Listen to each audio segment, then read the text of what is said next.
السلام علیکم ورحمۃ اللہ وبرکاتہ۔ بسم اللہ الرحمن الرحیم۔ سلطان عبد المجید سلطنت عثمانیہ کے 31ویں سلطان تھے۔ آپ سلطان محمود ثانی کے بیٹے تھے اور آپ نے یہ سلطان کا عہدہ اپنے بابا سے اپنی قابلیت، عقلمندی، بہادری اور سخاوت کی بنا پر حاصل کیا تھا۔ سلطان عبد المجید بڑے بڑے حکمرانوں کی طرح رات کو بھیس بدل کر بازاروں، گلی محلوں، قصبوں اور حتیٰ کہ اپنی فوج میں ایک عام آدمی بن کر حالات کا جائزہ لیتا تھا، اور وقت کے ساتھ ساتھ سلطان عبد المجید نے اپنی سلطنت کو چٹان سے بھی زیادہ مضبوط بنا دیا تھا۔ ایک دفعہ قاضی صاحب نے سلطان عبد المجید کو خط لکھا جس میں اس نے فرمایا کہ سلطان معظم، آپ نے جو اپنے سپاہیوں کے ہاتھ سے جنگل سے آدمیوں کا گروہ پکڑوایا جن کو آپ سمجھتے ہیں کہ وہ شاید لٹیرے یا ڈاکو ہیں، ان سے متعلق آپ سے ضروری بات کرنی تھی، اور وہ ضروری بات یہ ہے کہ ان میں سے میں نے پوری طرح تفتیش کی ہے لیکن کوئی بھی اپنا منہ نہیں کھول رہا، اور ان آدمیوں میں سے کسی بھی آدمی کے خلاف کوئی ٹھوس ثبوت نہیں جن کی بنا پر میں ان کو سزا سنا سکوں۔ یا تو آپ حکم دیں کہ میں ان لٹیروں کو آپ کے پاس بھجوا دوں تاکہ آپ ان کو شاہی تہہ خانوں میں بھجوا دیں، یا پھر مجھے اجازت دیں کہ میں ثبوتوں کو مد نظر رکھ کر انصاف پر مبنی فیصلہ کروں، کیونکہ ایک قاضی صرف الزام پر سزا نہیں دے سکتا، اور آپ کے سپاہیوں کے پاس کوئی ثبوت نہیں، اور شک کی بنیاد پر سزائے موت میں نہیں سنا سکتا۔ اگر آپ خود ان کا سر قلم کرنا چاہیں تو میں ان کے سر آپ کے قدموں میں حاضر کر دوں گا۔ قاضی کا خط پڑھ کر سلطان عبد المجید نے قاضی صاحب کے پاس ایک قاصد بھیجا اور کہا کہ میں جانتا ہوں کہ وہ ایک لٹیروں کا جھتھا ہے اور ان میں چند جاسوس ہیں، اور میں یہ بھی جانتا ہوں کہ ان کے خلاف کوئی ثبوت نہیں، کیونکہ وہ کئی عرصے سے ہماری سلطنت میں ہمارے عام شہریوں کی شکل میں چھپے ہوئے تھے، لیکن میں نے اپنی چال اور منصوبے کے تحت ان کو اپنے شہروں سے الگ کیا اور پکڑوایا، لہٰذا ان کے خلاف بہت جلد ثبوت بھی حاصل کر لوں گا۔ اگر ان کے خلاف کوئی بھی ثبوت حاصل نہ ہوئے تو بے شک آپ انصاف پر مبنی فیصلہ کر کے ان کو رہا کر دینا۔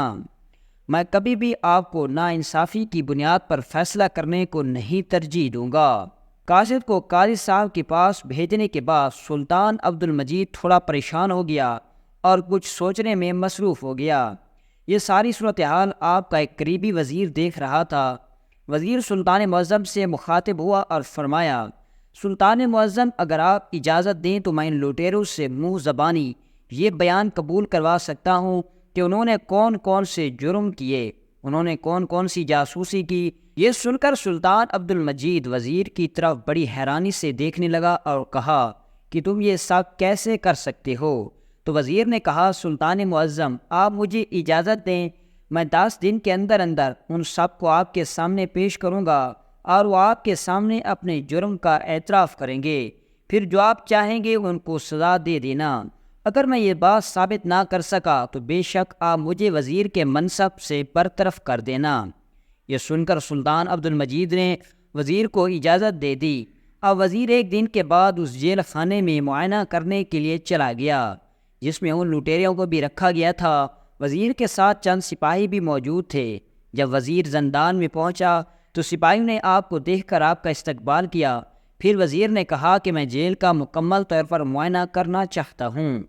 جیل کے سپاہی آپ کو جیل کے اندر لے گئے اور ان تمام قیدیوں سے ملوایا جو کسی نہ کسی جرم میں سزا بھگت رہے تھے، اور ان میں وہ لٹیرے بھی موجود تھے جن کو سلطان نے پکڑوایا تھا، لیکن ابھی تک ان کے خلاف کوئی ثبوت نہیں تھے، اس لیے ان کے لیے ابھی تک کوئی مکمل سزا کا تعین نہیں کیا گیا تھا، لیکن ان سب قیدیوں کے ساتھ ان کو رکھا گیا تھا۔ وزیر سب قیدیوں سے گھل مل گیا اور ان سے ایسے پیش آیا جیسے وہ ان کا ساتھی بن کر آیا ہو۔ پھر وزیر نے ایک قیدی سے پوچھا کہ بتاؤ تم نے کون سا جرم کیا، تم کس جرم میں پکڑے گئے ہو؟ تو اس آدمی نے کہا، میں نے کوئی گناہ نہیں کیا، میں نے ساری زندگی ایمانداری سے گزاری اور کسی کے ساتھ ایک پیسے کی بھی بے ایمانی نہیں کی، مجھے دھوکے سے چوری کے الزام میں پکڑوایا گیا۔ جب دوسرے قیدی نے سنا تو وہ بھی وزیر کے پاس آیا اور اس نے بھی اپنے بے گناہی کی باتیں کرنا شروع کر دی، اور اسی طرح ان دونوں کو دیکھ کر سب قیدی وزیر کے ارد گرد اکٹھے ہو گئے اور سب اپنی اپنی جگہ پر اپنی بے گناہی کی کہانیاں سنانے لگے۔ جب یہ سارا منظر ان لٹیروں نے دیکھا تو وہ بھی وزیر کے پاس آئے اور انہوں نے بھی کہا، ہم نے کوئی گناہ نہیں کیا، ہم آپ ہی کے شہری ہیں، ہمیں سلطان نے خواہ مخواہ میں لٹیرے اور جاسوس سمجھ کر پکڑوا لیا ہے۔ یہ ساری صورتحال چل رہی تھی کہ اچانک وزیر کی نظر جیل کے کونے میں پڑی، جس میں ایک بیٹھا مجرم منہ چھپائے کسی سوچ میں تھا۔ یہ دیکھ کر وزیر نے ایک سپاہی کو حکم دیا کہ اس کو میرے پاس لے کر آؤ۔ جب اس قیدی کو وزیر کے سامنے حاضر کیا گیا تو وزیر نے اسے کہا کہ سب قیدی اپنی اپنی بے گناہی کی باتیں کر رہے تھے، لیکن تم اکیلے کونے میں بیٹھے کیا سوچنے میں مصروف تھے؟ بتاؤ تم نے کیا جرم کیا ہے؟ اس نے کہا، قاضی صاحب آپ میرے گناہوں کا نہ پوچھیے، میں بہت بڑا گنہگار ہوں۔ میں نے کئی مرتبہ چوریاں کی اور کئی مرتبہ ڈاکے بھی ڈالے، اور کئی مرتبہ ڈاکے ڈالتے وقت آگے سے مزاحمت پر میں نے بہت سارے لوگوں کو، حتیٰ کہ خواتین اور بچوں کو بھی قتل کیا۔ یہ سن کر وزیر نے کہا کہ اس جیل میں اتنے قیدیوں میں صرف تم ایک ہی ہو جو گنہگار ہو، باقی سب تو بے گناہ ہیں، اس لیے اس جیل میں ان سب بے گناہوں کے درمیان میں ایک گنہگار کو رکھنا مناسب بات نہیں سمجھتا، لہذا میں تمہیں رہا کرنے کا حکم دیتا ہوں۔ یہ سن کر تمام قیدی بڑے پریشان ہوئے اور کہا کہ جس نے اپنے منہ سے اپنے جرموں کا اقرار کیا یہ تو رہا ہو گیا، اور جو ہم اتنی دیر سے وزیر کے سامنے اپنی بے گناہی کی باتیں کر رہے تھے ہمیں نہیں رہا کیا گیا۔ اس کے بعد وہ وزیر وہاں سے روانہ ہو گیا۔ وقت گزرتا رہا اور 3 دن کے بعد دوبارہ وزیر جیل میں قیدیوں سے ملنے کے لیے آیا، اور پہلے کی طرح سپاہیوں نے آپ کا استقبال کیا اور دوبارہ قیدیوں کے پاس لے گئے۔ اب وزیر نے دوبارہ تمام قیدیوں سے حال احوال پوچھا۔ تمام قیدی بے وقوف تھے۔ جب وزیر نے ایک قیدی سے پوچھا کہ تم نے کیا جرم کیا ہے تو اس نے کہا، میں فلاں آدمی کو قتل کیا، فلاں عورت کی عزت کی بے آبرو کیا۔ یہ سب سن کر وزیر نے باقی قیدیوں سے پوچھا تو سب قیدیوں نے باری باری اپنے ایک ایک گناہ کا اعتراف کر لیا اور ایک ایک جرم کی واردات سنائی۔ ایک ایک نے بتایا کہ کس طرح انہوں نے چوریاں کی، کس طرح انہوں نے ڈکیتیاں کی، کس طرح انہوں نے لوگوں کو قتل کیا۔ سب نے ایک ایک اپنے اپنے گناہ کا تفصیل سے بتایا۔ ان میں اب وہ ڈاکو بھی شامل تھے، وہ بھی نہ رک سکے اور انہوں نے اپنے سب گناہوں کا اعتراف وزیر کے سامنے کر دیا۔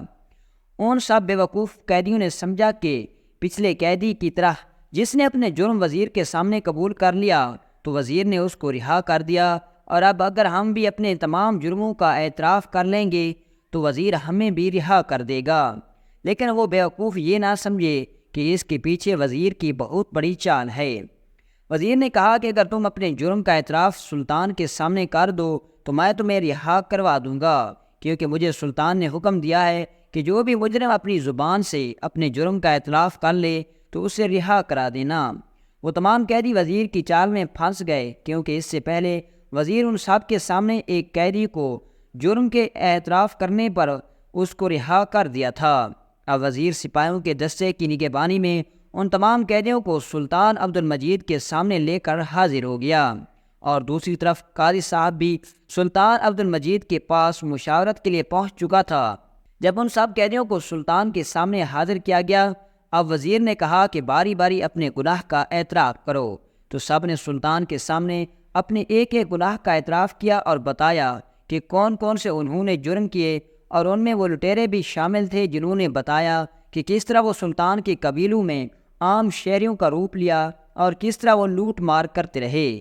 یہ دیکھ کر سلطان بڑا حیران ہوا کہ وزیر نے ایسی کون سا طریقہ اپنایا کہ ان کو اپنے ہی منہ سے بغیر کسی تشدد، بغیر کسی ڈر کے سب کچھ اگلوا لیا، اور یہ اپنے جرم کا اعتراف اس طرح کر رہے ہیں کہ جیسے ان کو جرم کے اعتراف کرنے پر سزا نہیں بلکہ انعام ملنے والا ہے۔ تمام نے وہ اپنے جرم بتائے جو انہوں نے کیے تک نہیں، تو اس بات پر قاضی بھی بڑا حیران تھا۔ تو سلطان نے وزیر سے پوچھا، بتاؤ آخر تم نے ایسا کیا کیا کہ ان سب نے اپنے ہی منہ سے اپنے جرم کا اعتراف کر لیا؟ یہ سن کر اس وزیر نے کہا، سلطان معظم، میں نے ان سب کے سامنے ایک گنہگار کو رہا کر دیا، تو انہوں نے سمجھا کہ ہم بھی اپنے گناہ کا اعتراف کریں گے تو یہ ہمیں بھی رہا کر دے گا، اور میری چال کامیاب رہی۔ اور دوسری دفعہ میں جب جیل میں گیا تو انہوں نے اپنی بے گناہی کی باتیں کرنے کی بجائے سب نے اپنے اپنے گناہوں کی فہرست کھول دی، اور ان میں یہ لٹیرے بھی شامل تھے۔ انہوں نے سمجھا کہ ہم بھی ان کے ساتھ رہا ہو جائیں گے، اور اسی طرح میں نے ان کے منہ سے ان کے اپنے جرم کا اعتراف کروا لیا۔ یہ سن کر قاضی صاحب نے ان تمام لٹیروں کو جو کہ سلطان نے جنگل سے پکڑوائے تھے انہیں جیل میں عمر قید کی سزا سنا کر بھجوا دیا، اور اس کے بعد سلطان اپنے وزیر کا عہدے میں ترقی دے دی اور آپ کی عقل مندی سے بڑا متاثر ہوا۔